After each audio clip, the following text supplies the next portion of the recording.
এটা হচ্ছে আমার শ্বশুরবাড়িতে। তো আমাদের গাছ থেকে আম পাড়া হচ্ছে আর হচ্ছে ডাব পাড়া হচ্ছে। দুপুর টাইমে সবাই একসাথে খাবো। আর হচ্ছে আজকে দিনটাই আসি, কালকে সকালবেলা নারায়ণগঞ্জ চলে যাব। তো বাচ্চারা এত বেশি আনন্দ করতেছিল, আমার দেওর আর হচ্ছে আমার হাজব্যান্ড দুইজনই আম পাড়তেছিল। আর এই তো বাচ্চারা দেখেন আম ঢিলে মারে রাখতেছে। তো মুনতাহা ঘুম থেকে উঠে আসছে, তো কি করবে বুঝতে পারতেছে না, তো দাঁড়িয়ে আছে।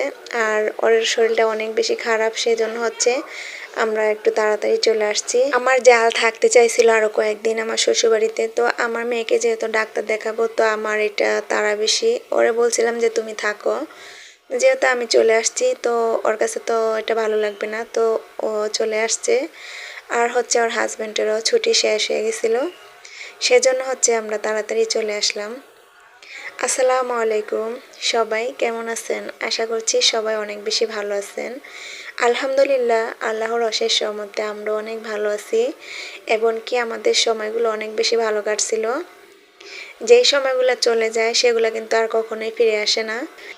আম পাড়া শেষ হয়ে গেছে, এখন হচ্ছে ডাব গাছে উঠছে ডাব পাড়ার জন্য। তো উঠে দেখে যে 6টা নারকেল হয়ে গেছে, আর হচ্ছে ডাব মানে খাওয়ার মতো ডাব ছিল না, একেবারে ছোট। ওগুলো বড় হইতে অনেক সময় লাগবে, আরও অনেকগুলোই ছিল এমনি, কিন্তু ডাব নেই। ওই তো আমার দেওয়ার গাছে আর উপর থেকে ডাব ফালাচ্ছে আর হচ্ছে নিচে পড়তেছে।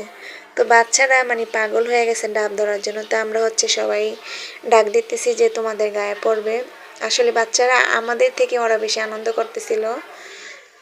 ওই তো আমার দেওর মানে আমরা বুঝতে পারি না যে ও গাছে উঠতে পারে। তো পরে আমরা লোক খুঁজতেছিলাম, তখন আমার দেওর হচ্ছে যে আমি তো গাছে উঠতে পারি। এই তো ডাব উপর থেকে ফালাচ্ছে আর আমরা এখানে সবাই বসে আছি গাছের উপর।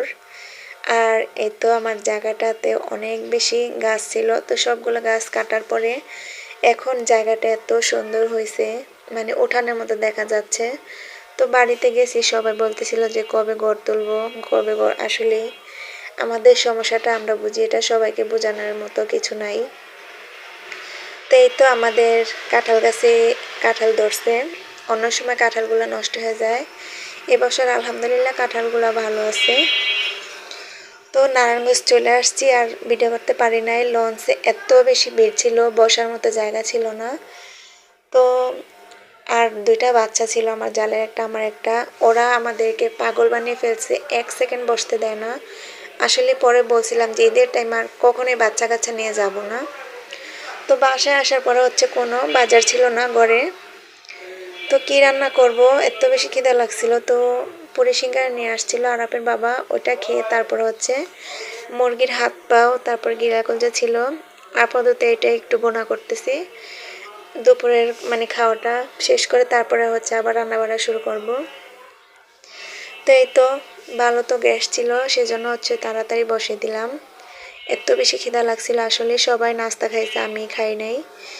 আর এই তো খালাম্মা যে মরিচগুলো আমাদের দিয়ে দিছে, তো এখান থেকে সবাইকে দেওয়ার পরে আমার বাগে এই তো এই কটাই ছিল।